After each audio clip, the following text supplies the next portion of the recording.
Hi everyone, today is February 4th and I'm going to read the Bible, and for the Old Testament reading, the reading is taken from Exodus 19:16 to 21:21. Then it came to pass on the third day in the morning that there were thundering and lightning and a thick cloud on the mountain, and the sound of trumpet was very loud, so that the people who were in the camp trembled. And Moses brought the people out of the camp to meet with God, and they stood at the foot of the mountain. Now Mount Sinai was completely in smoke, because the Lord descended upon it in fire. Its smoke ascended like the smoke of a furnace, and the whole mountain quaked greatly.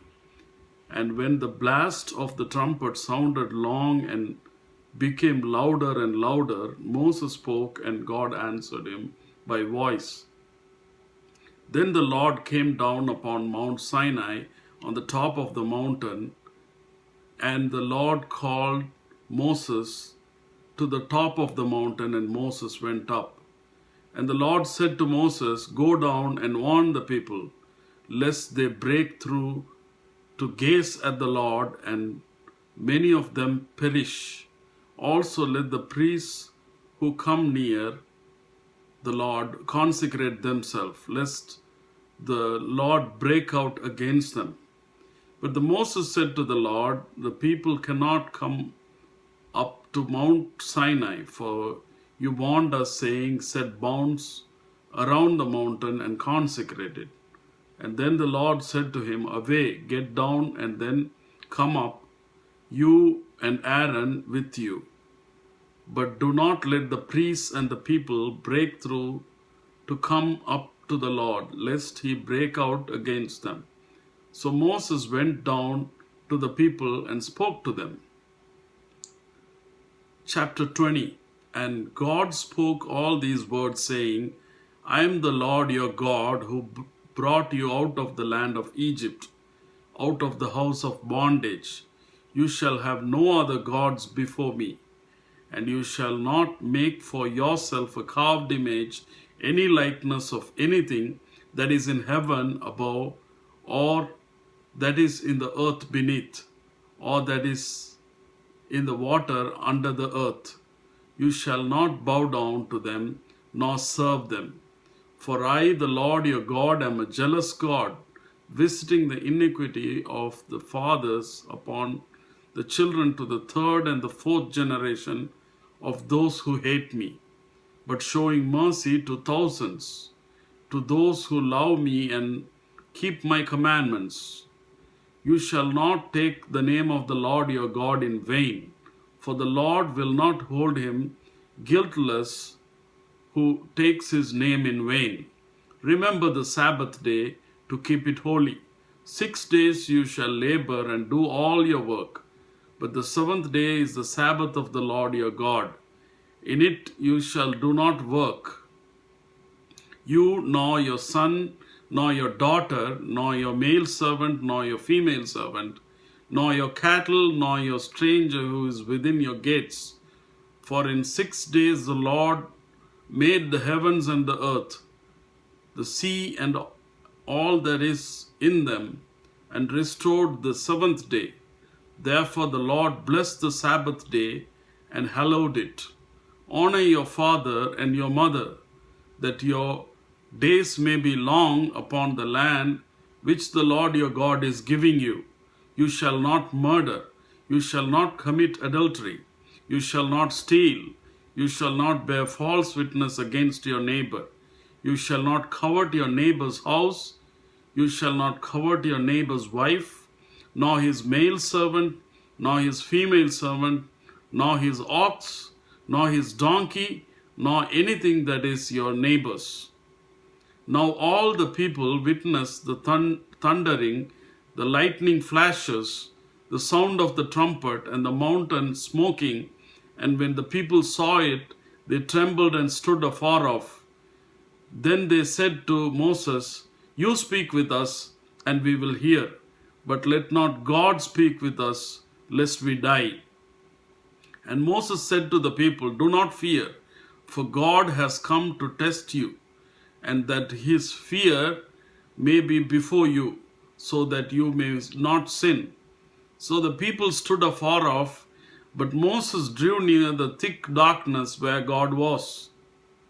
Then the Lord said to Moses, "Thus you shall say to the children of Israel, you have seen that I have talked with you from heaven. You shall not make anything to be with me, gods of silver or gods of gold. You shall not make for yourself. An altar of earth you shall make for me, and you shall sacrifice on it your burnt offerings and your peace offerings, your sheep and your oxen. In every place where I record my name, I will come to you and I will bless you. And if you make me an altar of stone, you shall not build of hewn stone. For if you use your stool on it, you have profaned it. Nor shall you go up by steps to my altar, that your nakedness may not be exposed on it." Chapter 21. Now these are the judgment which you shall set before them. If you buy a Hebrew servant, he shall serve 6 years, and in the 7th he shall go out free and pay nothing. If he comes in by himself, he shall go out by himself.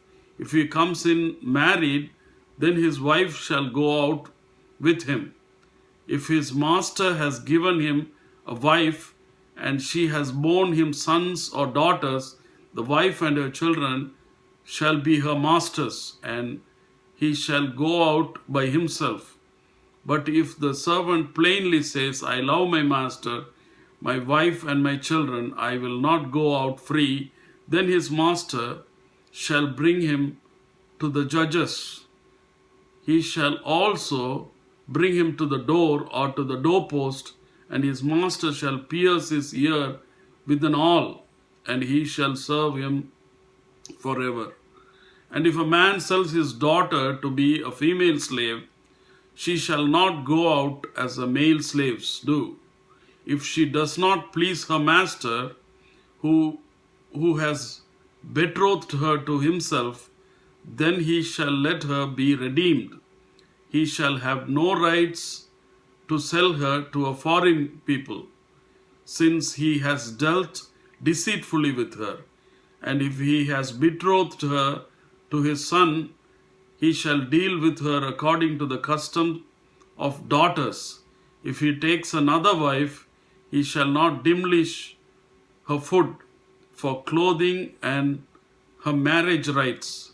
And if he does not do these three for her, then she shall go out free without paying money. He who strikes a man so that he dies shall surely be put to death. However, if he did not lie in wait, but God delivered him into his hand, then I will appoint for you a place where he may flee. But if a man acts with premeditation against his neighbor to kill him by treachery, you shall take him from my altar, that he may die. And he who strikes his father or his mother shall surely be put to death. He who kidnaps a man and sells him, or if he is found in his hand, shall surely be put to death. And he who curses his father or his mother shall surely be put to death. If men contend with each other, and one strikes the other with a stone or with his fist, and he does not die, but is confined to his bed, if he rises again and walks about outside with his staff, then he who struck him shall be acquitted. He shall only pay for the loss of his time, and shall provide for him to be thoroughly healed. And if a man beats him, his male or female servant, with a rod, so that he dies under his hand, he shall surely be punished. Notwithstanding, if he remains alive a day or two, he shall not be punished, for he is his property. The next reading is taken from Matthew 23:13 to 39. But woe to you, scribes and Pharisees, hypocrites, for you shut up the kingdom of heaven against men, for you neither go in yourself, nor do you allow those who are entering to go in.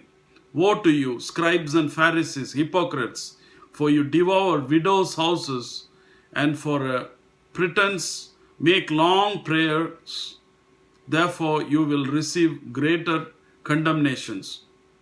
Woe to you, scribes and Pharisees, hypocrites, for you travel land and sea to win one proselyte, and when he is won, you make him twice as much a son of hell as yourselves. Woe to you, blind guides, who say whoever swears by the temple, it is nothing, but whoever swears by the gold of the temple is obliged to perform it. Fools and blinds, for which is greater, the gold for the temple that sanctified the gold? And whoever swears by the altar, it is nothing, but whoever swears by the gift that is on it, he is obliged to perform it. Fools and blind, for which is greater, the gift or the altar that sanctifies the gift? Therefore he who swears by the altar swears it by it and by all things on it. He who swears by the temple swears by it and by him who dwells in it. And he who swears by heaven swears by the throne of God and by him who sits on it. Woe to you, scribes and Pharisees, hypocrites, for you pay tithes of mint and anise and cumin, and have neglected the weightier matters of the law, justice and mercy and faith. These you ought to have done without leaving the others undone. Blind guides, who strain out a gnat and swallow a camel. Woe to you, scribes and Pharisees, hypocrites, for you cleanse the outside of the cup and dish, but inside they are full of extortion and self-indulgence. Blind Pharisees, first cleanse the inside of the cup and the dish, that the outside of them may be clean also. Woe to you, scribes and Pharisees, hypocrites, for you are like whitewashed tombs, which indeed appear beautiful outwardly, but inside are full of dead men's bones and all uncleanness. Even so, you also outwardly appear righteous to men, but inside you are full of hypocrisy and lawlessness. Woe to you, scribes and Pharisees, hypocrites, because you build the tombs of the prophets and adorn the monuments of the righteous, and say, if we had lived in the days of our fathers, we would not have been partakers with them in the blood of the prophets. Therefore, you are witnesses against yourself that you are sons of those who murder the prophets. Fill up then the measure of your father's guilt. Serpents, brood of vipers, how can you escape the condemnation of hell? Therefore, indeed, I send you prophets, wise men, and scribes. Some of them you kill and crucify, and some of them you will scourge in your synagogue and persecute from city to city, that on you may come all the righteous bloodshed on the earth, from the blood of the righteous Abel to the blood of Zechariah, son of Berechiah, whom you murdered between the temple and the altar. Assuredly, I say to you, all these things will come upon this generation. O Jerusalem, Jerusalem, the one who kills the prophets and stones those who are sent to her. How often I wanted to gather your children together, as a hen gathers her chicks under her wings, but you were not willing. See, your house is left to you desolate. For I say to you, you shall see me no more till you Say, blessed is he who comes in the name of the Lord. The next reading is taken from Psalms. Psalms chapter 28, 1 to 9. To you I will cry, O Lord, my rock. Do not be silent to me, lest if you are silent to me, I become like those who go down to the pit. Hear the voice of my supplications. When I cry to you, when I lift up my hands towards your holy sanctuary, do not take me away with the wicked and with the workers of iniquity, who speaks peace to their neighbors, but evil is in their hearts. Give them according to their deeds, and according to the wickedness of their endeavors. Give them according to the work of their hands. Render to them what they deserve, because they do not regret the works of the Lord, but they do not regard the works of the Lord, nor the operation of his hands. He shall destroy them and not build them up. Blessed be the Lord. Blessed he has heard the voice of my supplications. The Lord is my strength and my shield. My heart trusted in him, and I am helped. Therefore my heart greatly rejoices, and with my song I will praise him. The Lord is their strength, and he is the saying refuge of his anointed. Save your people, and bless your inheritance. Shepherd them also, and bear them up forever. The next reading is taken from Proverbs. Proverbs 7, 1 to 5. My son, keep my words, and treasure my commands within you. Keep my commands and live, and my law as the apple of your eye. Bind them on your fingers. Write them on the tablet of your heart. Say to wisdom, you are my sister, and call understanding your nearest kin, that they may keep you from the immoral woman, from the seductress who flatters with her words. Amen.